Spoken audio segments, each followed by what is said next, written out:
Oke, bismillahirrahmanirrahim. Assalamualaikum warahmatullahi wabarakatuh. Perkenalkan, nama saya Ahmad Buzami sebagai moderator atas jalan bimbingnya dari diskusi kelompok biasa. Tanpa lama-lama, mari kita mulai. Dipersilakan kelompok biasa untuk mempresentasikan hasil diskusinya. Baik, terima kasih dari para moderator. Bismillahirrahmanirrahim. Assalamualaikum warahmatullahi wabarakatuh. Perkenalkan, nama saya Muhammad Sarfai dari perwakilan kelompok 5 dan ini teman saya. Kenalkan, nama saya Muhammad Nuralif dari perwakilan kelompok 5. Baik, kami di sini akan mempresentasikan mengenai sejarah kerajaan Pajang dan masa kejayaan dan tentunya kerajaan Pajang. Yang pertama, sejarah kerajaan Pajang. Kerajaan Pajang adalah kerajaan Islam yang ada di Jawa. Meskipun pemerintahannya tidak begitu lama, tetapi kerajaan Pajang pernah berkuasa. Hanya saja kerajaan Pajang mestinya muncul pada saat sebelum runtuhnya kerajaan Majapahit. Namun karena Majapahit masih berkuasa, maka kerajaan Pajang belum terlalu diperhatikan. Pada abad ke-14, Pajang sudah disebut dalam kitab Negara Kertagama karena dikunjungi oleh Hayam Wuruk dalam perjalanannya memeriksa bagian barat. Antara abad ke-11 dan 14 di Jawa Tengah Selatan tidak ada kerajaan selain kerajaan Majapahit yang masih berkuasa sampai ke sana. Sementara itu di Demak sudah muncul kerajaan-kerajaan kecil yang didirikan oleh tokoh-tokoh beragama Islam. Namun sampai awal abad ke-16, kewibawaan Raja Majapahit masih diakui.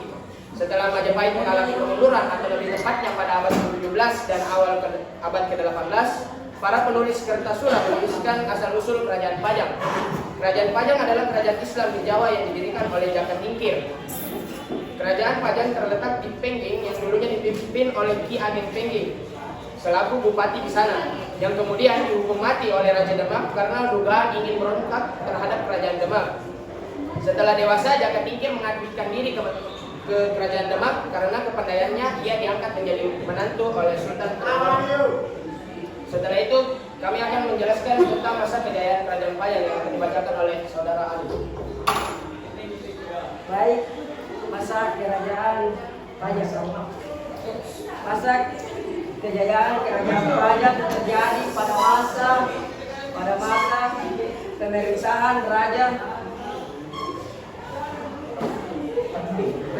Raja Hadiwijaya atau Jaka Tingkir, raja pertamanya.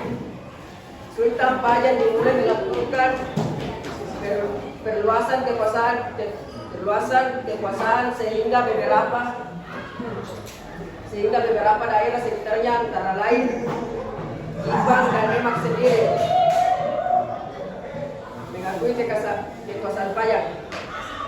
Demikian pula ia meluaskan pengaruhnya ke daerah pesisir utara seperti Jepara, Pati, bahkan ke arah barat sampai ke Banyumas. Selama pemerintahan Sultan Hadiwijaya, kesusastraan dan kesenian yang sudah maju di Demak dan Jepara lambat laun dikenal di pedalaman Jawa.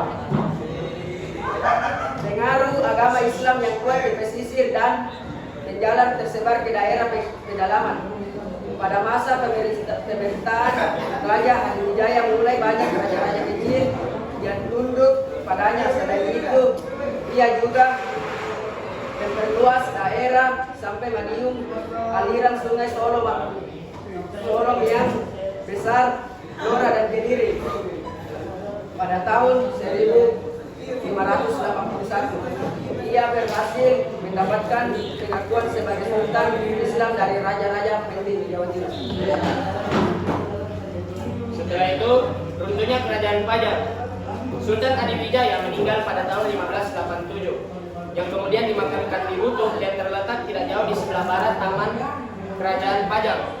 Makam itu hingga kini masih dikenal sebagai makam haji.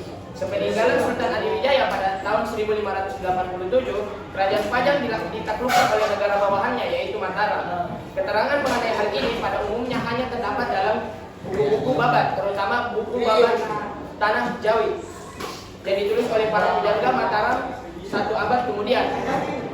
mudah dipahami apabila banyak keterangan-keterangan yang lebih memihak kepada Mataram. Namun bahwa pertengahan terakhir abad ke-16, para Sultan Pajang hanya berkedudukan sebagai raja bawahan dari kerajaan Mataram pada Pasmi. Sesudah Sultan Adipijaya masih ada 5 raja lagi yang berturut-turut memerintah di Pajang. Ahli waris pertama kerajaan Pajang ialah 3 putra menantu Sultan, yakni Raja di Tuban, Raja di Demak, dan Raja di Arisbaya. Di samping putranya sendiri, Pangeran Bedawa yang masih sangat muda ketika ayahnya meninggal dunia. Dalam hubungan ini, Sunan Kudus menggunakan wibawa kerohaniannya untuk mengangkat Arya Pangiri, anak susuan Prawoto yang terbunuh, Raja Demak, untuk menggantikan sebagai Raja Pajang. Jelas usaha ini dimaksudkan untuk mengembalikan kekuasaan Kesultanan Islam di Jawa kepada keturunan langsung dari Demak.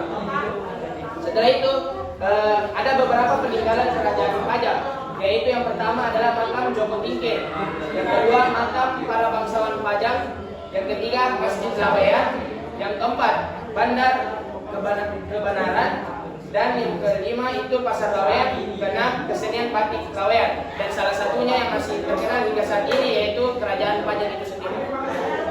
Sekian dari kelompok kami. Mungkin dari teman-teman sekalian ada yang ingin mengajukan pertanyaan? Ini dari luar deh. Moderator. Baik, apakah ada pertanyaan? Saya kan. Perkenalkan, nama saya Rita Dirasapa. Pertanyaan saya, pada abad keberapa kerajaan Pajang didirikan? Lebih tepatnya, karena tadi itu disebutkan mestini. Sekian, terima kasih. Baiklah, dipersilakan kalau Profesor untuk menjawab pertanyaan teman. Sabar.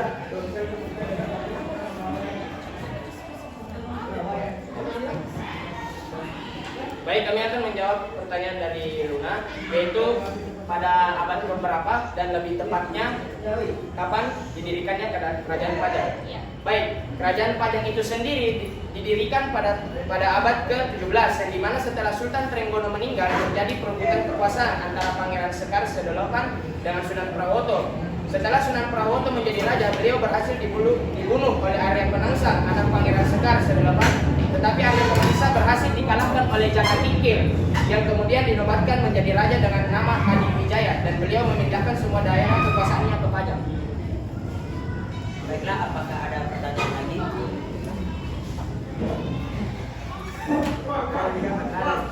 Masih ada dari rumah atau siapa? Baiklah, jika sudah tidak ada.